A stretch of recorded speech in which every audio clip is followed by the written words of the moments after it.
This salad is easy and nutritious, made with the simple ingredients like arugula, pear, walnuts, and the shaved Parmesan cheese.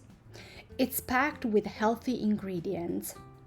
This salad is fast and simple to make. If you want to know how I did it, keep watching.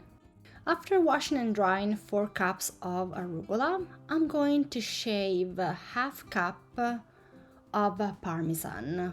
I am going to peel and chop 1 pear. Here I'm using a Bosch pear, but you can use any other pear you prefer. The pear will give a nice sweetness, which is gonna go in contrast with the saltiness of the Parmesan cheese. Now I will add some seasoning. So I will go with 2 tablespoons of olive oil, 1 tablespoon of balsamic vinegar, and as a final touch, half a cup of walnuts. As a final touch, I had half a teaspoon of salt and an 1/8 of teaspoon of pepper.